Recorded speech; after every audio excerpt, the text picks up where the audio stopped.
미스터 스몰캡 시간입니다. 우리 투자자 여러분들이 직접 가보시고 싶으신 종목을 전문가를 통해서 들어보는 그런 시간이 되겠습니다. 오늘도 리서치 아름의 이동윤 대표 직접 스튜디오로 모셨습니다. 대표님 안녕하십니까? 안녕하세요. 네, 안녕하세요.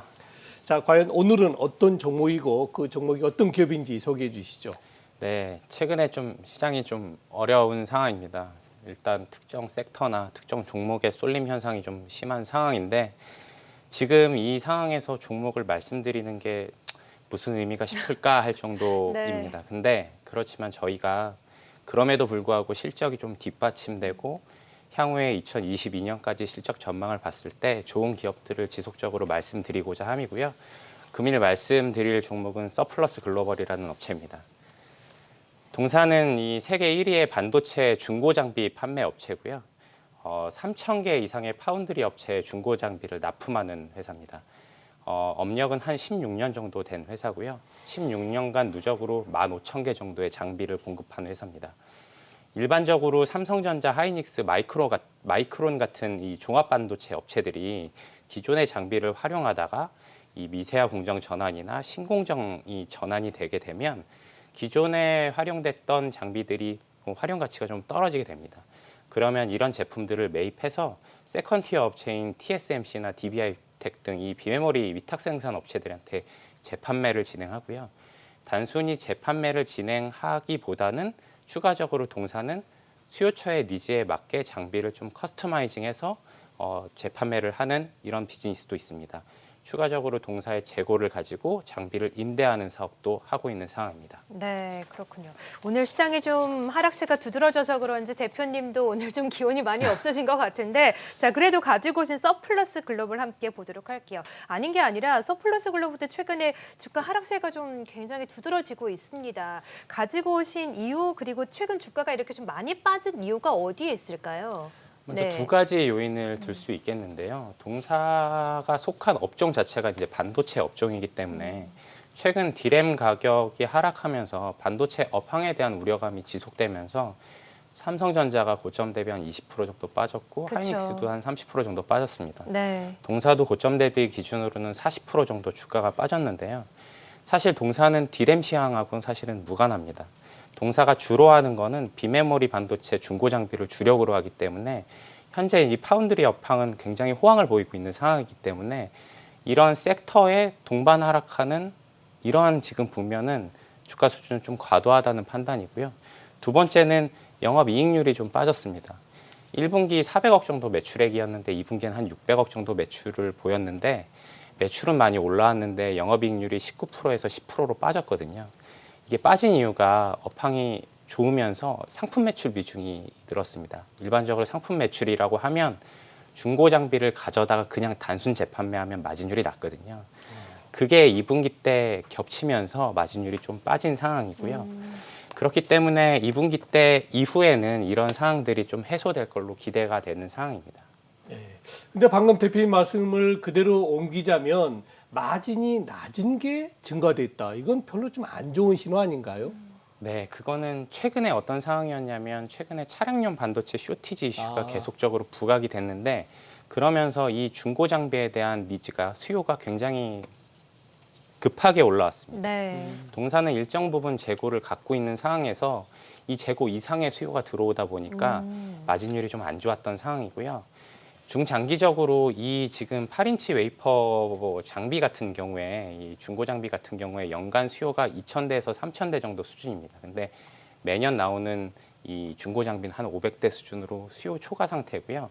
추가적으로 중국의 파운드리 업체 증설, 그다음에 최근에 차량용 반도체 증설 이런 효과로 인해서 향후에 이제 수요는 견조한 모습으로 보여집니다. 네, 그렇군요. 또 중고 장비 관련해서 이 반도체 중고 장비 재고 확보는 좀 문제가 없는지 이 부분도 궁금하거든요. 이 현재 재고는 800억에서 1,000억 사이를 유지하고 있는 상황이고요. 향후에 삼성전자, 하이닉스가 지속적인 이런 반도체 업체들의 투자가 진행이 되면 네. 이 장비 교체에 대한 투자가 지속적으로 이루어지기 때문에 재고를 비축하는 데는 최근에 업데이트해 본 상황에서는 큰 무리가 없을 걸로 보여지고요. 작년도에는 코로나 때문에 해외 매입이 조금 부진했었습니다. 그래서 재고 확보에 어려움이 있었고 올해는 이 해외 업체들에 대한 장비 매입이 원활하게 지금 이루어지고 있는 상황입니다. 네. 아무래도 주가 움직이려면 이제 실적이 가장 중요하기 때문에요. 우리 서플러스 글로벌 올해 실적 어떻게 전망되나요? 1분기 매출액이 400억이었고 2분기에 640억 정도 수준이었는데 3분기, 4분기에도 한 600억 정도 수준의 매출은 유지될 걸로 보여집니다. 2분기 마진이 한 10% 정도 수준이었는데 이거는 재고 관련된 이런 효과 때문에 일시적으로 마진이 안 좋아졌고요. 재고를 충분히 확보하면서 3분기, 4분기 12%, 14% 마진율이 점진적으로 올라올 걸로 보여집니다. 그래서 올해 연간 매출액은 2,200억에 영업이익 300억이고요. 작년도 매출액이 1,200억에 영업이익이 150억 정도 수준이었으니까 과거 2008년도에 그 최대 실적을 달성했는데 올해는 이 정도 수치는 좀 무난해 보일 걸로 보여지고요. 추가적으로 이들이 중고 장비를 가지고 와서 다시 소비자의 니즈에 맞춰서 개조한 장비, 이걸 제품 매출이라고 하는데 이 매출 비중이 점진적으로 올라오면 마진율은 점진적으로 개선될 걸로 보여지고 있습니다. 네. 자, 그렇게 실적도 좀 좋아지고 앞으로 또 모멘텀이 붙어준다면 종목의 주가도 조금 더 상승세를 이어갈 텐데 신사업 모멘텀도 있다고 들었습니다. 어떤 게 있나요? 이 네. 동사가 올해 6월에 한 2만 평 부지의 이 반도체 산업단지를 1차 준공을 마쳤습니다. 이 어떤 거냐면 연말까지 이제 입주사들을 여기 한 30개 업체 반도체 유관 기업들을 입주시킬 예정이고요. 이 업체들한테 이들의 장비를 보관하거나 클린룸을 대여한다거나 혹은 중고 장비를 수리할 수 있게 이 공간을 열어준다거나 이런 임대 사업을 진행할 예정이고요. 추가적으로 자금 여력이 어려운 그 국내 이 반도체 유관 기업들이 있을 겁니다. 이들 업체 동사가 보유한 이 재고 장비를 렌탈하면서 이들의 R&D를 도울 수 있는 이런 사업을 진행하기 때문에 이미 이제 올해 내년 가면은 이 임대 매출로 한 50억 정도는 기본적으로 깔고 갈 것 같고요. 추가적으로 이 테스트 시설 제공 매출 이런 거는 향후에 이제 어떻게 붙을지 모르겠지만 이런 부분들이 매출액을 한 단계 업그레이드 시킬 요인이라고 파악하고 있습니다. 네. 자, 이제 우리 시청자분들이 가장 궁금해하실 마지막 질문 되겠습니다. 우리 이동윤 대표님은 서플러스 글로벌 적정 주가 얼마로 보십니까? 회사는 현재 한 PR 기준으로 5.4배 정도 수준으로 매우 저평가되어 있습니다. 네. 이 업태가 사실은 장비를 제조하거나 이런 진입 장벽이 높지 않은 업태라고 시장이 판단하고 있는 것 같은데요. 동사는 16년 정도 이 중고 장비를 거래해 왔기 때문에 이런 정도 진입 장벽은 충분히 있는 회사로 파악하고 있고요. 21년, 22년 실적이 2,200억, 2,700억 증가하면서 영업이익이 300억, 400억으로 늘 것 같습니다. 22년도 예상 EPS가 790원이고요.